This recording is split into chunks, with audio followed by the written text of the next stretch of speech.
Well, good evening, everyone. Our usual host, Alan Friedman, is away tonight. So I'm being joined in emceeing this with Michael Bird, his former co-host on the radio program Nothing Left. So welcome, Michael, in your co-hosting role tonight. Good evening, David. Welcome to those watching on Facebook and to anyone listening to the audio replay, which is broadcast every Thursday at midday and Sundays at 4 p.m. on J-Air Community Radio at FM 88 in Melbourne and on jair.com.au on the internet. Our guest tonight is Benjamin Weinthal, a Jerusalem Post journalist who covers Middle East affairs and also does Fox News digital coverage as well. And the topic is Germany, Stalwart of the West or Appeaser of Iran. The format is that Ben will provide a short presentation talk of about 10 or 15 minutes, an overview of the subject. There'll be a short interview and then we'll open up for questions. For those who are not familiar with Zoom, there is in the reactions section down the bottom an icon to raise your hand, and if you do that you'll go into the queue to ask questions. You can also put questions into the chat, and Robert Gregory, our Director of Public Affairs, will look at the questions and we'll read a few during the latter part of the event. If you don't want to see the chat, you can disable that. And as usual, I just want to make the remark that we believe in free speech. The views expressed by a guest are not necessarily those of the Australian Jewish Association, but we bring you a spectrum of views and encourage debate and discussion. So, Michael, would you like to introduce our guest formally now? Yes, thank you, David. The Obama JCPOA, or nuclear deal with Iran that President Biden has reinvigorated, looks like reaching its conclusion sooner rather than later. And one of the countries offering enthusiastic support is Germany. In fact, Germany is a big supporter of the Iranian regime in general, which our guest tonight says is jeopardizing the security of the European Union, the Middle East, and the United States. Germany also still has an anti-Semitism problem.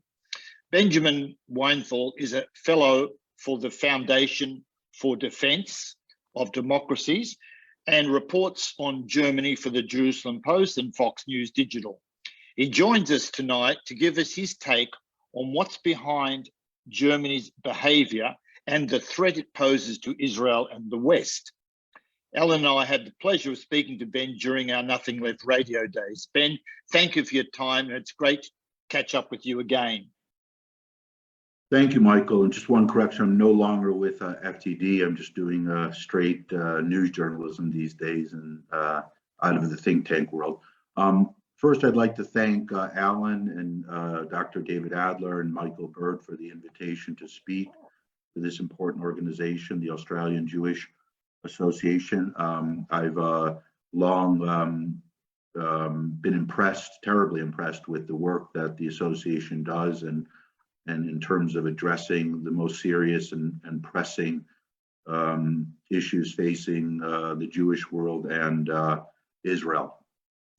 So I spent, just by way of background, 14 years in Germany between 2002 and 2016, and reported on Germany for different publications and mainly the Jerusalem Post, but I also wrote for the Wall Street Journal and the Guardian and other outlets about Haaretz, about Germany and Iran.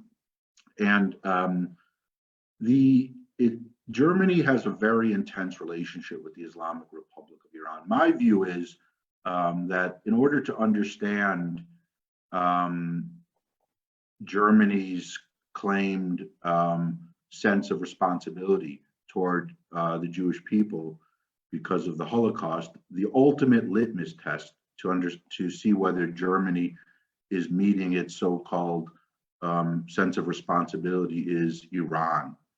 That is Iran's regime, because Iran's regime, as folks know on this call, I don't need to emphasize it, denies the first Holocaust and wants to bring about a second Holocaust, targeting the world's largest Jewish community in Israel. So you would think that Germany would make this a priority and make it front and center in their thinking. That is to stop Iran's drive to become a nuclear armed power, but also to weaken Iran. The United States government, to its credit, has, both under Democratic and Republican administrations, has deemed Iran to be the world's worst state sponsor of terrorism. Under the Trump administration, Secretary of State Pompeo declared Iran to be the world's leading state sponsor of anti-Semitism. I would argue it's also the world's leading state sponsor of a Holocaust denial. Germany rarely criticizes Iran's genocidal anti-Semitism. I have to send many press queries and write them on Twitter and email them, and then they might issue a statement, because, as folks know, Iranian officials, whether from the Revolutionary Guards Corps or from Khamenei, routinely call for the abolition of the Jewish state. But it's very difficult to get Germany to condemn these types of remarks, in contrast to other governments, particularly from the Anglo-American world. They tend to be more conscious of this. Now, how do you explain this intense relationship? Now, I will just go back quickly. 1984, Germany's then Foreign Minister Hans-Dietrich Genscher pursued a policy called change through trade. And that mainly meant he was the second Western foreign minister to meet with the Islamic Republic 6 years after the 1979 revolution. And he thought through trade, you could improve the human rights conditions in Iran and sort of bring in, domesticate Iran's regime, for lack of a better phrase. That turned out to be, as we know, a colossal failure. Germany also, by the way, pursued the same policy with Vladimir Putin's dictatorship under Chancellor Merkel. As we know, that turned out to be a major failure, and Merkel is now being blamed for mainstreaming Putin and contributing to the war in Ukraine with her soggy appeasement policies. Germany has done the same with Iran, and one should know that the business of Germany is export business. Human right, their foreign policy, in contrast to statements from the United States or other Anglo-American governments, or maybe even some of the Scandinavian countries, is not in any way, shape, or form animated by human rights. It's animated by export trade.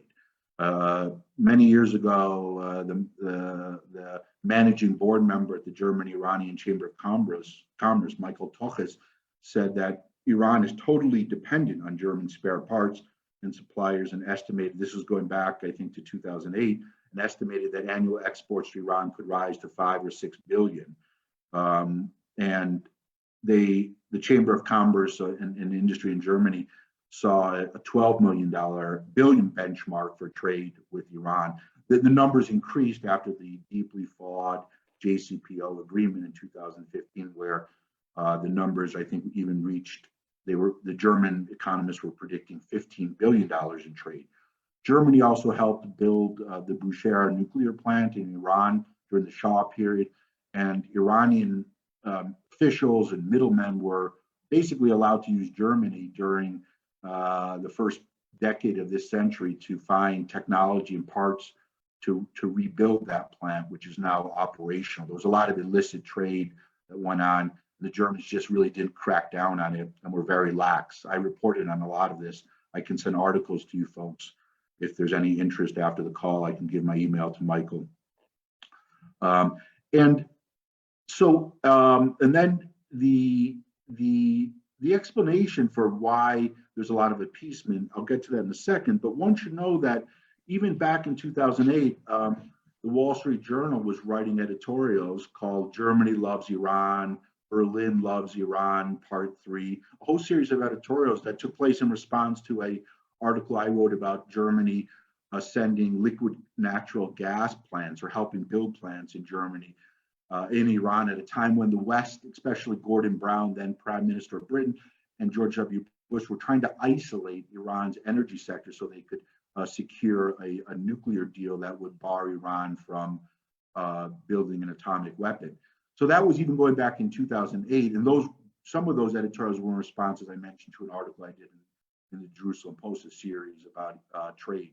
Fast forward roughly 14 years, and we see Germany's infatuation with the clerical regime in Tehran has only gotten worse. And it's at the expense of German citizens and repressed Iranians. Folks on this call, I'm sure, are very familiar with Kylie Moore Gilbert, the Australian-British academic, who was seized as a hostage between 2018 and 2020. And her book, I recommend, The Uncaged Sky, My 804 Days in Iranian Prison. There's some interesting parts about Judaism and Israel in that book, which I've reported on. I got an advance copy. Chancellor Scholz's government and Merkel's government have basically ignored Iran's kidnapping of German citizens, including Jamshid Sharmahad, who's in prison right now, and his daughter is working overtime to secure his release. He's facing an execution. And a second hostage, Naid Tagavi, is also a German citizen, was in prison for human rights activity, dual citizen. And Germany has not used any of its economic leverage to secure the release of these hostages. It has a multi-billion-dollar trade relationship. In fact, Germany has bent over backwards, I would argue, to please the Islamic Republic. In 2019, Frank-Walter Steinmeier, who's current president of Germany, sent a telegram in the name of the German people on the occasion of the 40th anniversary of the radical Islamic Revolution, congratulating Iran's president, then Hassan Rouhani, in the name of the German people. I found it bizarre that he sent a telegram. I mean, who sends a telegram these days? In any event, this is the type of policy that was taking place. In the same year, the German government sent diplomats to Tehran's embassy in Berlin to celebrate the Iranian Revolution. I should note that Steinmeier, for what it's worth, did not congratulate Donald Trump in 2016 when he won his election, but Steinmeier repeatedly congratulated the Islamic Republic of Iran's regime and its fake form of democracy. Now, Merkel has also gone to great lengths during her tenure to sell dual-use military technology. I reported about a German company in Baden-Württemberg that sold Iranian technology to Iran that produced rockets that were used in a chemical weapons attack in Syria that poisoned dozens of civilians, including children, in 2018. The German government green-lighted the deal, and there was no concern about this company in Baden-Württemberg, which is one of the German states where a lot of this sophisticated technology takes place, and mid-level engineering companies conduct business. The state is pro-Iran. It has a German-Iranian partnership between the city of Freiburg and Isfahan that just called for Israel's destruction in April. The head of the state the commissioner who's supposed to fight anti-Semitism, Michael Bluma, stokes anti-Semitism according to the Wiesenthal Center, and won't do anything to stop this German-Iranian partnership between Freiburg and Isfahan, which helps normalize Iran's regime and helps normalize Holocaust denial and genocidal anti-Semitism. Freiburg's politicians continue to support the partnership, while Iranian dissidents in Germany have been pleading with Freiburg and appealing to Michael Bluma and the mayor of Freiburg, Martin Horn, to end this disgraceful partnership. Now, how does one explain this type of soggy appeasement and mainstreaming of the world's worst state sponsor of anti-Semitism and Holocaust? Now, one German Jewish journalist, Henrik Broder, who writes for the large newspaper Die Welt, delivered a lecture many years ago, I think over 10 years ago, either in the Berlin Jewish Museum or the Jewish Community Center in Berlin, I forget where, and he postulated the idea, very controversial, but that some Germans, not all, but certainly German policymakers and lawmakers and others involved with supplying Iran with important technology want Iranians to finish the job that the Germans did not complete during the 12 years of fascism. Now, that's a very controversial thesis, but it certainly is plausible because Germany is Iran's strongest ally within the European Union and has worked is advancing Iran's economic interests and also is the strongest supporter of the Joint Comprehensive Plan of Action. And Germany, of course, has declared that Israel's security interests are identical with Germany's security interests. If that's the case, of course, that type of rhetoric, which Merkel delivered in the Knesset in 2008, then why wouldn't Germany pull the plug on the JCPOA deal, right? If Germany's argument is Israel's state of being is identical to Germany's state of being in terms of security interests, then you would think that Germany would confront Iran's regime and begin to recall its ambassador, evict Germany's ambassador. After all, Germany plotted to assassinate supporter, at least one supporter of Israel in Germany. They paid a Pakistani agent a number of years ago who was in prison for a few years, who was surveilling Israeli and Jewish institutions. Germany didn't evict the ambassador. There was really no action taken. It was just they looked the other way. So all of this type of soggy appeasement, including and the shopping list of, I guess the endless shopping list of horrific examples goes on and on and on. The Green Party cultural minister right now traveled to Iran and met with Ali Larijani, who denied the Holocaust in Munich at the Munich Security Council. Of course, Holocaust denial is illegal in Germany. When Ali Larijani, who's the head of the parliament in Germany, in Iran, denied the Holocaust at the Munich Security Council, the Germans decided not to pursue him on criminal charges. But when any other figure, whether it's a low level, one of the three Nazis in an East German state who denies the Holocaust, or a Catholic bishop, a crackpot Catholic bishop denies the Holocaust, Germany will prosecute these officials. But when it comes to Iran, they get a free pass. And I tried to understand and analyze this. How does one explain this disconnect? At the same time, I should mention in 2008, Ali Larijani, who was tried to run for president, by the way, in the last run. In 2009, he denied the Holocaust at this prestigious Munich Security Conference. A year before, his brother, Mohammad Larijani, who's the head of this phony Human Rights Council in Iran, called for the destruction of Israel at the German Foreign Ministry, not too far from the Holocaust Memorial. I did a lot of work uncovering this call to destroy Israel near the Holocaust Memorial by this official. And Germany was fighting me tooth and nail to issue a statement or to criticize Mohammad Larijani again. and at the time, Frank-Walter Steinmeier was the foreign minister, who's now the president. So all of this, excuse me, and there's many other examples I could list, leads me to believe that Germany has in no way, shape, or form has internalized the lessons of the Shoah. And I find that quite unsettling.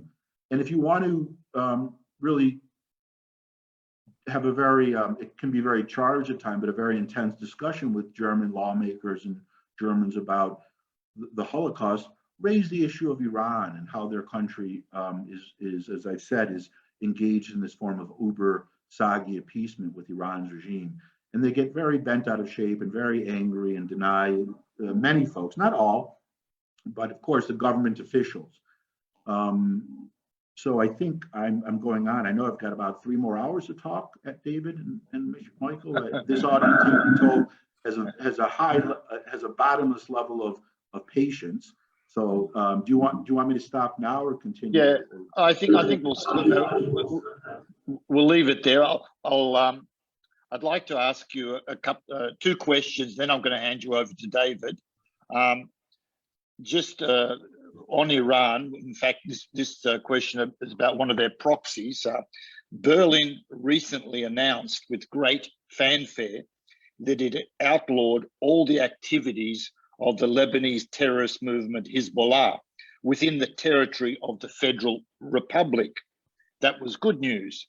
However, the bad news is that we hear that Germany and its 16 states are refusing to enforce this law. Is this true? And what is the latest status of this particular law to do with Hezbollah? Yeah.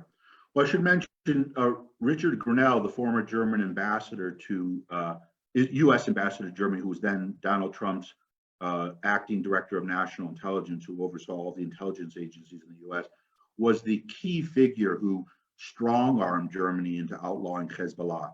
Germany fought tooth and nail to withstand a full ban of the Lebanese terrorist organization, only because of Richard Grinnell, U.S. ambassador, who exerted the type of power.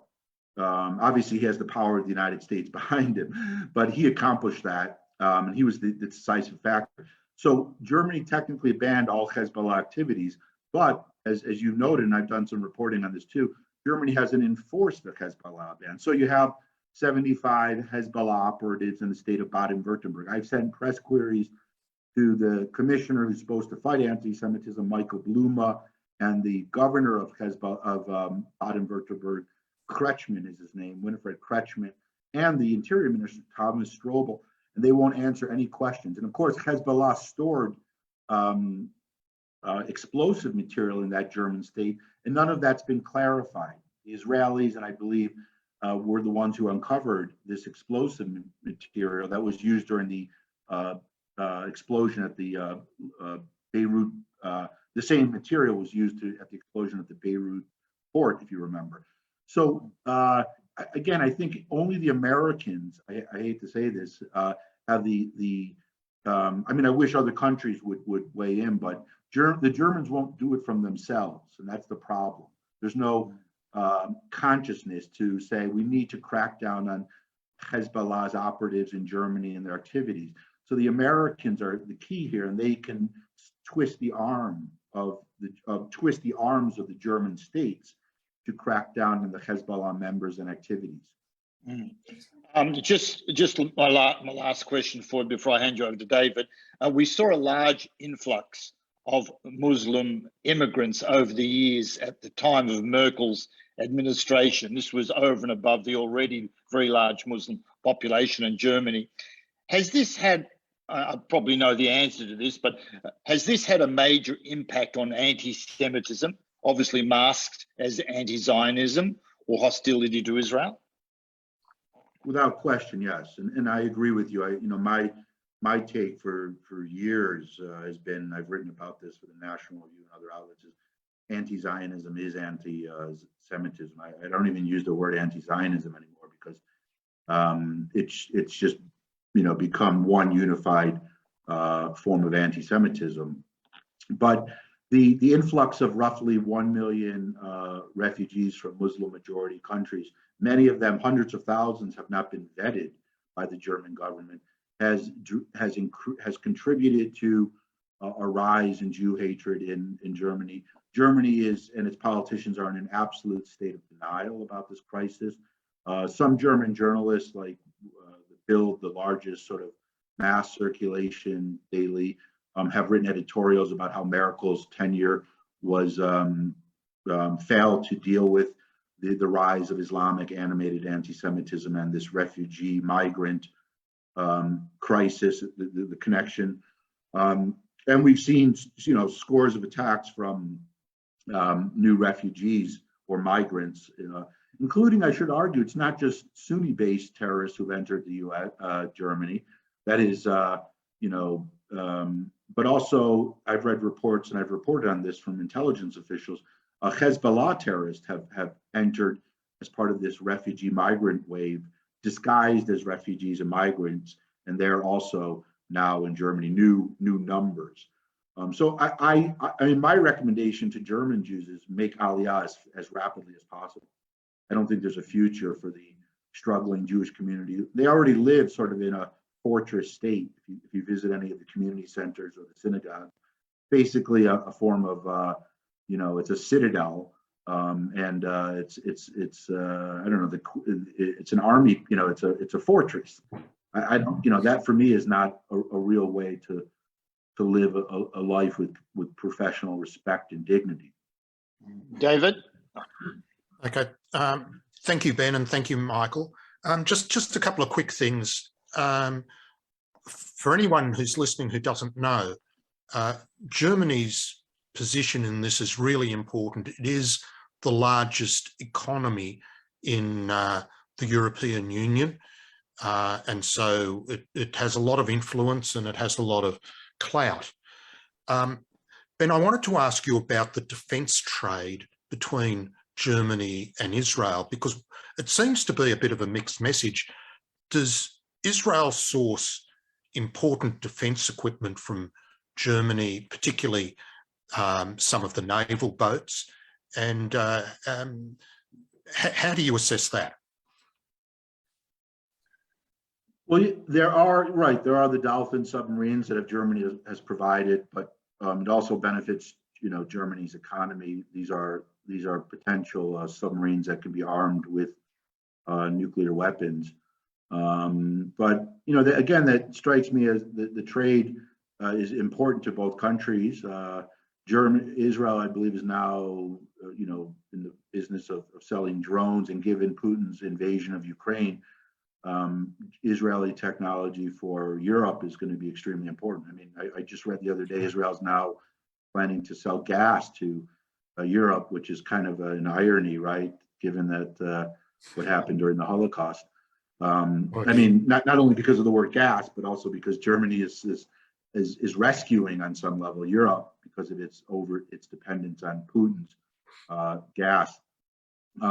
But that's important. But again, it strikes me after Germany murdered 6 million Jews that it should be a given that Germany provides military equipment to Israel, and especially I mean, Israel buys a lot of this submarine. Some of it was subsidized, but given that Germany is an enormously wealthy country, I think Germany should be doing this pro bono and providing all of this equipment free to Israel. I don't see, the title of the talk talked about repairing relations. For me, Germany is the one that has to repair relations. Israel doesn't have any obligation. Jews don't have an obligation. They murdered most of our people, or at least half the world's population, if I'm not mistaken, a Jewish population between 1933 and 1945.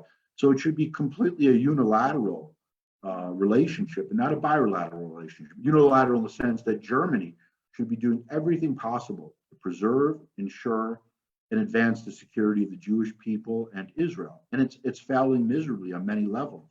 I think that needs to be highlighted. Are there any observations to be made about Germany's voting pattern in the UN and other international forums? Well, Dr. Evans, that's a great question. Germany has slammed Israel in UN forums, in the UN in different forums. Its voting pattern at the Security Council and in the General Assembly and in the Human Rights Council in Geneva has been consistently anti-Israel, and Germany has aligned itself, when you look at the voting pattern, with the Islamic Republic of Iran. The Simon Wiesenthal Center classified Christoph Heusgen, Germany's former ambassador, in 2019 as one of the worst outbreaks of anti-Semitism on its top 10 list, because Heusgen, this is again the German ambassador to the UN, during a Security Council meeting in New York, compared Israel to the jihadi terrorist organization Hamas. Crazy. And the last thing I want to ask you is, does German money go to anti-Israel NGOs? Yes, you're asking all the great questions here. You're asking many of the great questions. These are all great questions. Yes, Germany funds, scores of German parties and their political foundations. For example, the Green Party Foundation, Heinrich Boll, funds an NGO that employs PFLP terrorists.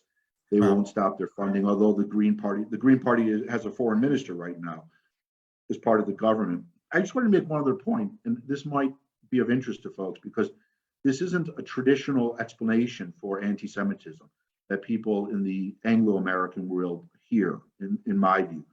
There's a famous Israeli psychoanalyst, Tzivi Rex, who once commented in the 80s, "The Germans will never forgive the Jews for Auschwitz." Many of you have heard that comment, maybe. It's meant in a sarcastic, biting way, but the Germans will never forgive the Jews for Auschwitz. That means the German response to the Holocaust is one of anti-Semitism. They're filled, many Germans, and I know I'm generalizing, so please put scary quotes on everything I'm saying right now. The Germans are filled with a pathological guilt about the Holocaust So they lash out at Israel because Israel now, as we know, is the collective Jew in the world. And how do they do this? They do this at the UN. Perhaps they do it because they support Iran's regime, the government. But we see this playing out. My theory, well, my, I guess, building block on this theory from Zivi Rex is the Western Europeans right now will not forgive Israel for the Holocaust. So one, how do you explain this pathological obsession with Israel in Western Europe, especially Germany, Austria, Britain, Spain, etc., where their media is constantly beating up on Israel. Politicians are constantly bashing Israel. UN resolutions are constantly coming from Western European countries. I would argue that these countries, because of their role in producing the Holocaust, namely Germany and then Austria, and their complicity in the crimes of the National Socialists, feel guilty, pathological guilt, and this is the new form of anti-Semitism that we're experiencing. And it's called, a German Jewish philosopher termed it, or two philosophers termed it, guilt defensiveness anti-Semitism. Guilt defensiveness anti-Semitism. So that might be a good theory to help one understand what's happening in Western Europe and in Germany. Yep. Okay. Now we'll open it up for questions generally, but I'll just do the 1 minute promotion for AJA before doing that. And as we ask for all our meetings, there are 3 things that everyone here should be doing. If you're not doing them yet, go to the website jewishassociation.org.au, apply for membership or make a donation if you can. We really do need tangible support. You can join the email list also from the website, like and follow the AJA Facebook page for daily news and views updates. And just a quick look at what's happening next week. We have our partnership very active with Ariel University, and we have 2 of their experts talking about the Ukraine and the implications for Israel particularly. So we'll get quite a detailed update on the Russia-Ukraine conflict and an emphasis on the Israeli perspective. So we have Reuven as the first question. Reuven, if you'd like to unmute yourself and ask your question. My question is that China and Russia are supplying Iran with military equipment. Israel helps in a way by destroying them. They resupply more, which they're going to make profit. What's the situation with Germany? I know Germany's with a nuclear reactor. That is part of the military because they want to make nuclear grade uranium. They're almost there. But what about other military equipment? Is Germany involved at all, or that you know of? In Reuven, in supplying Iran with military technology? Yeah. The biggest problem I see, Germany was involved in that role, and then the Americans and the Israelis began to make a lot of noise, and Germany started to clamp down. But the biggest problem is Germany sells a lot of dual-use technology that can be used for military and civilian purposes. I cited during my talk just now technology that was used in Iranian-produced chemical rockets that poisoned Syrians and adults and children a number of years ago. That's one example where Germany just their export agency just greenlighted the technology. It was sold to 2 Iranian businessmen in the Tehran bazaar, in Tehran, excuse me. I think they were located in the bazaar, and it ended up in the being used for rockets. And Germany just ignores the whole dual-use technology process. They greenlight it. They don't have any real interest in pursuing restrictions on this trade. As I mentioned, front and center in Germany's psychology, in the government, obviously in the business class, is exports.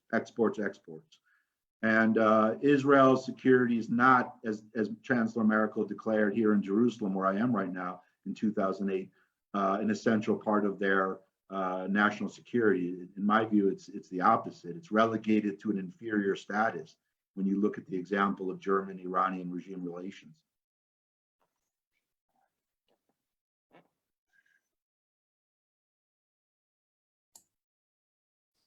Someone with the username Cohen, it might be Michael Cohen, I'm not sure.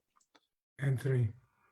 Thank you, Benjamin. You did answer some of the questions to some extent, but aren't we really witnessing the breakdown of the European Union to some extent, whether it's due to the mass immigration of the Muslim countries, because the violence in Germany, France, and Sweden certainly seems to have turned those governments around in a fairly quick time.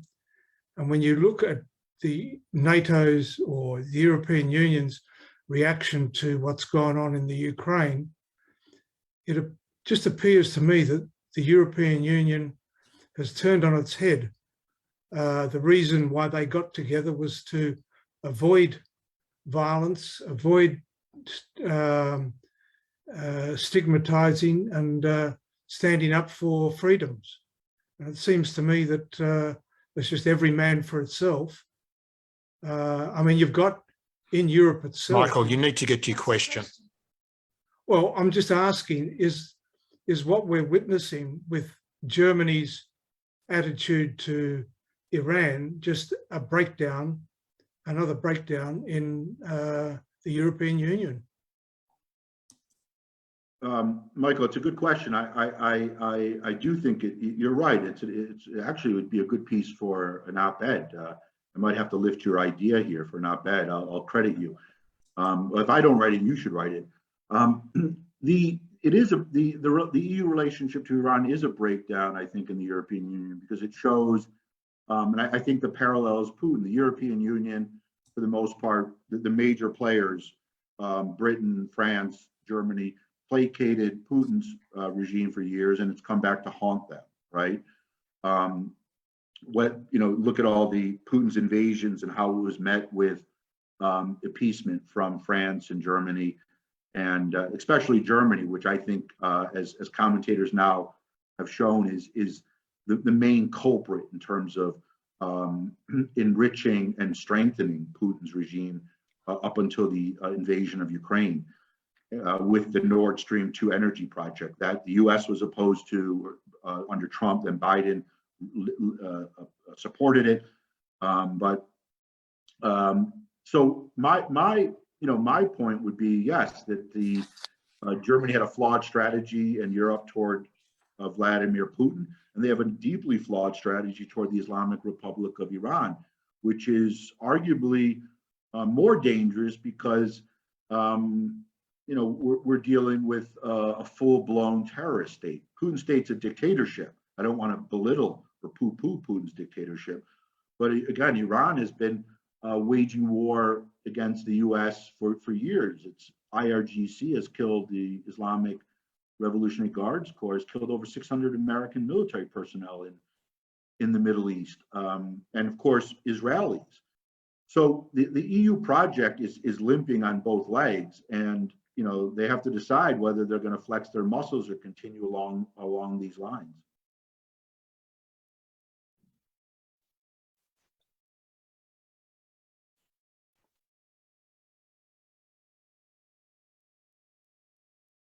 David, are you there?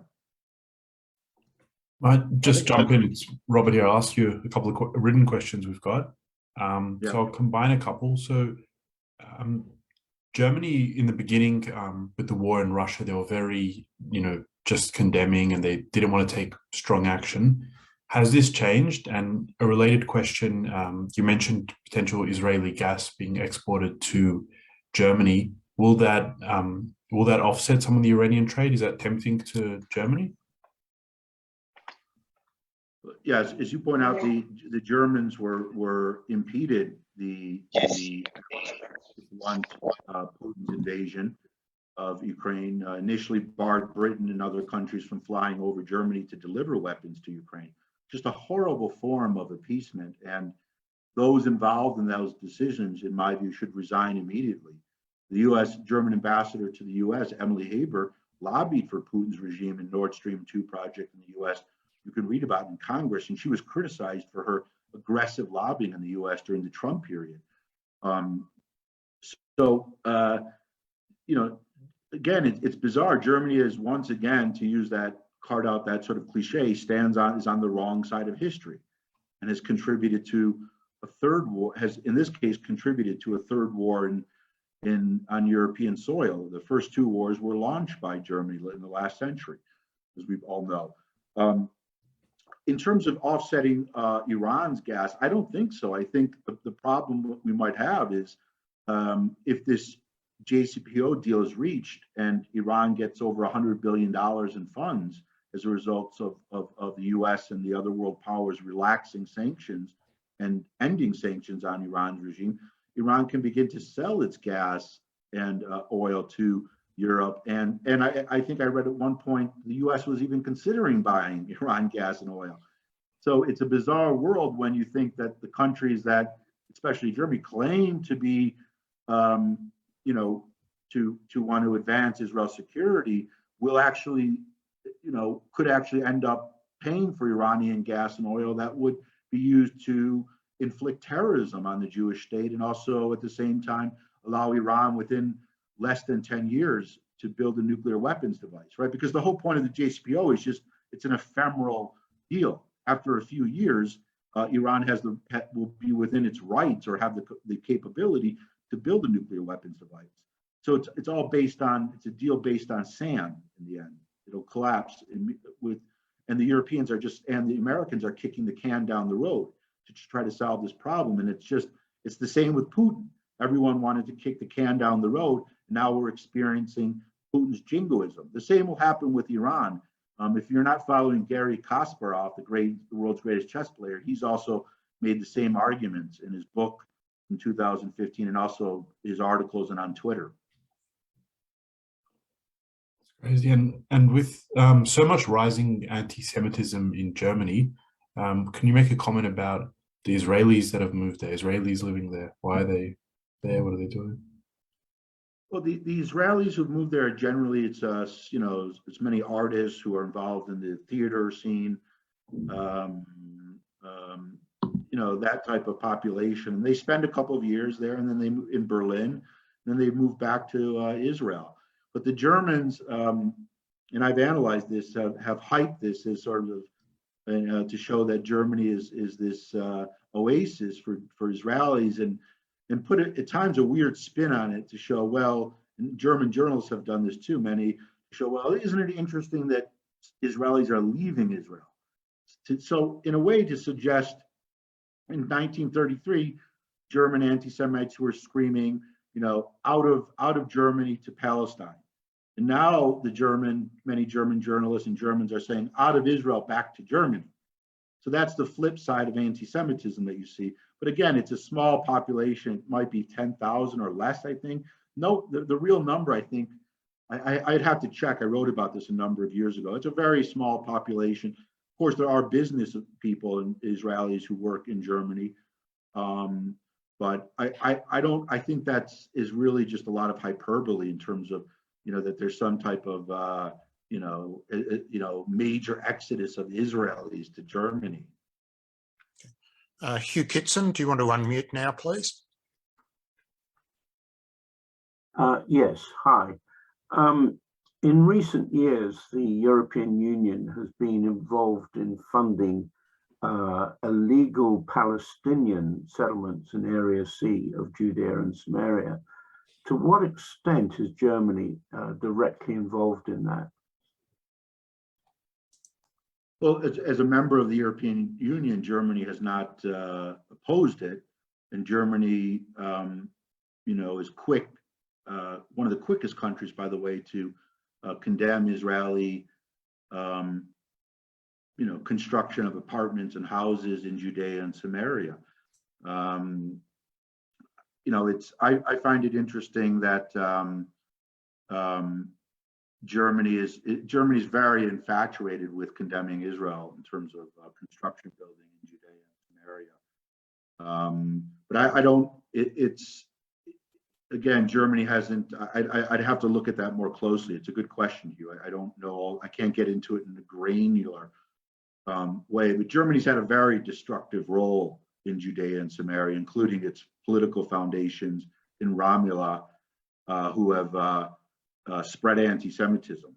You know, their major political foundations are associated with the different political parties in Germany. Social Democratic Party, once who's now in the government, once had conducted a conference with Hezbollah in Lebanon. The Green Party Foundation in Ramallah, you know, lashes out at Israel every time it defends itself from Hamas rockets coming from the Gaza Strip into Israel. So my point is, these German foundations, which are enormously powerful and funded by taxpayer money, contribute to this, to widespread anti-Israeli hysteria. We've got Jason and then Joseph. Jason, Look, thank you. And look, very quickly, I've been reading a book by a gentleman named Allison on relations between America and China, but he mentions the history of Germany in the context of the Thucydides trap. So the question I have for you is, given that anti-Semitism is part and parcel of the German soul, and I think that everyone here would agree with that, to what degree is the nature of the German state, they're aggressive, they're chauvinistic ever since Bismarck, how much of that is an influence on their mismanagement of their relations with Iran versus what would seem to be common sense and treating Israel with decency? Ooh, that's a big question, Jason. Well, you know, it's hard to go back to Bismarck for me, but I'm more focused on modern contemporary German anti-Semitism. And as you mentioned, it is sort of, you know, part of the, you know, one could argue the DNA there. It's as natural as folks who bring Coca-Cola. It's, you know, it's that's how widespread it is. I mean, you know, the studies that Germans point out say that 20%, 25% of the population holds anti-Semitic views. One study from showed that 40% hold sort of what would be considered a guilt defensiveness form of anti-Semitism, which I describe. I think the numbers are considerably higher in terms of modern German anti-Semitism. I think it's incredibly widespread. And the priorities are really mixed up in terms of trying to combat anti-Semitism. Just the other day, for what it's worth, it's now appearing on Twitter, a German court in Stuttgart. I revealed the website of the German city of Stuttgart, where Mercedes-Benz is located. 4 years ago, had a logo advertising a boycott of Israel from a pro-Palestinian group, and how you can, as part of an advertisement. So I criticized it, and I wrote about it, and the city of Stuttgart, kicking and screaming, decided, okay, we'll delete it. And then the Palestinian group filed a lawsuit, and a court, for the first time in the history of Germany since 1945, declared that anti-Semitism is an opinion and it can be protected. The court decision came out in April, and now there's criticism of it. And I've asked the German commissioner, Michael Blume, again, and folks in Baden-Württemberg and pro-Israel groups, if they plan to condemn this decision. I haven't heard anything. The problem also, I should just add, is the pro-Israel standards are so low in Israel in comparison to you folks, where, you know, there's a consciousness about protecting Israel's security. You know, even the one good thing that came out over the last few years is the German parliament declared BDS to be anti-Semitic. It wasn't unanimous, and they deserve credit, but there's no effort to pass laws that would punish companies that engage in BDS, or change the laws, for example, in Stuttgart, that allow the city to advertise for a BDS group. But Jason, we'd have to talk at another time to really delve into your question, which is a very you know, big academic question. Okay, Joseph, if you can unmute yourself now and ask your question. Two quick questions. The first one relates to Turkey. There's some evidence or signs at the moment that Turkey is warming to Israel and vice versa. Could you please comment on the potential significance of that? And the second question is more a doomsday one, as If the worst should happen and Israel is attacked or invaded, who do you believe would actually stand up for Israel and potentially help it in the physical context?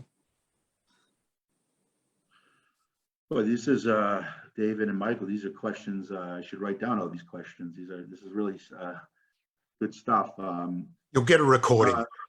Yeah, okay. Joseph, in terms of Turkey, I just did a piece for FoxNews.com digital last week on, is Turkey Putin's secret weapon within the NATO? You might, if you get a chance, Google it and look it up. Some interesting comments from Turks and others, officials from NATO. I'm very skeptical of Erdogan's Turkey. I just finished reading a book about him from a Times journalist in London, warning about the rise of Erdogan. And as we know, Erdogan has harbored Hamas terrorists who've launched terrorism plots against Israelis and killed Israelis. Erdogan is a deeply a hardcore political Islamist who believes in the ideology of the Muslim Brotherhood. He's a true believer. These are his convictions, and he's an anti-Semite. He's a raging anti-Semite. We've known that for over a decade. Folks remember the famous meeting with Perez, and there's no shortage of anti-Semitic comments from him. I put big question marks over this, his efforts to re-engage Israel. I mean, it's nice that the foreign minister was here from Turkey yesterday. All that's important. One can't ignore Turkey. Problem is, no one really knows how to deal with Turkey. It's this massive country of 80+ million Muslims. It's in a key geographic location. It's the second largest army in NATO. And everyone is sort of, how do you deal with the new sultan? No one's really figured it out. Israel's in a difficult position because we can't pick a fight with this major player in the region. But one can try to, I guess, blunt some of the edges or smooth them over. But I don't see, in the best of all possible worlds, maybe when there's a replacement for Erdogan, and who knows if that replacement will be progressively worse, that might create a new relationship, an act two. I don't think this is a renaissance of relations in any way. But I may be excessively pessimistic because I'm reading all this, reading a book against Erdogan and following what's happening with NATO. Your second question is also quite interesting. Certainly Germany would not be there. Germany, to protect Israel during a military strike. Germany would say something like, we'll never, I'll give you an example. Willy Brandt, former Social Democratic Chancellor of Germany during the Cold War, famously said during the Yom Kippur War, Germany cannot remain neutral in a war against Israel. And what did he do? He was using all of this a highly flowery rhetoric about that there's no neutrality when it comes to Israel. We have to be on Israel's side. And then at the same time, he barred the Americans from using Bremerhaven, a port in the north of Germany, to sending weapons to Israel, when Israel was desperately on the ropes and about to face the possibility of his existence ending up in political oblivion. And Willy Brandt, the Social Democrat, who was in exile during the war, barred these weapons deliveries. And then Nixon, at the time, found a way to send them and ordered Kissinger to send the weapons. So I don't see the new Social Democratic president acting in a way different from Brandt. One cannot count on the Germans. In fact, the opposite might be true. The Israelis might have to send help to the Germans to deal with Putin and whatever terrorism and invasions they're facing. So that's kind of the irony of what's happening there, Joseph. Other countries, I don't, obviously the US is the key player. I don't know enough about Australia. Australia hasn't even, to my knowledge, correct me if I'm wrong, has still not banned all of Hezbollah. You folks, your government recently banned Hamas, to its credit. But I wrote an article, I think in the Australian many years ago, about why Australia needs to ban all of Hezbollah, because I was working on a story about the terrorism attack in Bulgaria in 2012, that killed 5 Israelis. Maybe Great Britain could intervene. Australia is a possibility. Canada might help. maybe the Czech Republic, Poland, trying to think, but the key player obviously is the United States for Israel. Okay, our last question is Helen, and you can unmute now and ask your question. I was just wondering, straight after the war, Israel almost did Germany a favor in accepting the reparations that were being offered. There was a big argument, you may remember, between Ben Gurion and Begin, whether they should accept to give Germany the right to clear its conscience. And Germany went at it with such force that I am wondering whether there has been a reaction over the years. If you go, I was in Berlin some years ago, you can't take a step without stepping on a memorial to a Jewish injustice. They're on the footpaths, they've got the beautiful museum. Could there be a reaction amongst the Germans that have to be appeased by the politicians, that enough with Israel, enough of our clearing our conscience, we've done with it? Well, yes, Helen, that's a good question. I think a lot of that type of those resentments that we've had enough, we want to draw, there's famous debates about this in Germany. We want to draw a line in the sand and end this historical, what many German anti-Semites use, and this comes also from the chattering classes, intellectuals and journalists use this, historical burden that we need to draw a line in the sand and end it with the Jews and Israel. We've done enough. We have these stumbling blocks in the stone, which I find kind of absurd. And the head of the Jewish community in Munich thinks it's an insult to Jews to have these stones that memorialize Jews in the pavement and that you step over. I tend to agree with her. She was a Holocaust survivor. Germans are, in general, infatuated with dead Jews and monuments to dead Jews. Very little is done, as I've mentioned, to advance the interest of living Jews. And when living Jews, this is what I've noticed, resist the Germans or fight back or criticize them, suddenly it becomes a giant controversy and a scandal. And the modern German anti-Semite adores dead Jews and infatuates dead Jews, but loathes the Israeli or the Jew who fights back. That's some of the lessons I've drawn from my experience in Germany. And I would also argue, this may sound a bit brutal, but Germany's form of modern anti-Semitism is also, Germany believes it's serving as the probation officer for Jews in Israel. How does that play out? Germans think, again, I'm using this in a very generalized form, so please put all this in scary quotes. I have to say that again. Germans feel that in the government that Jews have gone through the Holocaust.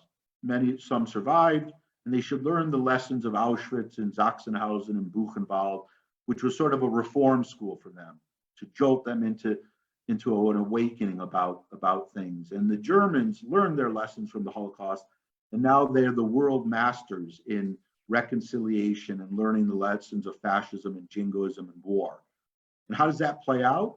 Well, when Israel decides to fight back against Hamas or Hezbollah or Iran, Germans are the first ones to lash out at Israel because they're defending themselves. And they come at you and they point the finger and say, why are you engaged in this disproportionate action against Hamas terrorists? Why are you engaged in this disproportionate action against the Lebanese terrorist movement in 2006, et cetera, et cetera?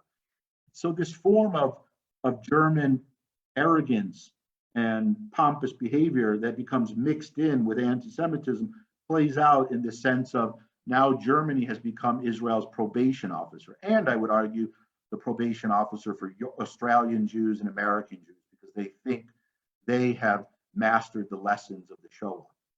That's the bizarre outcome of this German so-called working through its past. And you see that, Helen, with all these monuments and memorials. And what I find interesting is I get mails every single day about another memorial for murdered Jews during the Holocaust. When someone wanted to have a memorial for murdered Jews who were killed because of Palestinian terrorism, the Germans looked the other way. They weren't interested in that type of stuff. Well, a really interesting analysis and commentary. Let me just add that Australia has made a decision to ban all of Hezbollah. It's only fairly recent. And just one other thing that you touched on in one of your answers, I'll show. BDS is regarded, I think, generally as anti-Semitic.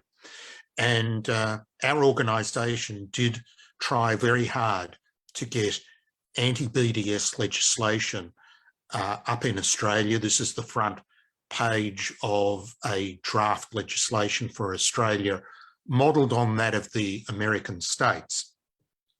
And it should come as no surprise, although to some shame, that the reason our efforts did not succeed is because it was opposed by some Jewish organisations in Australia.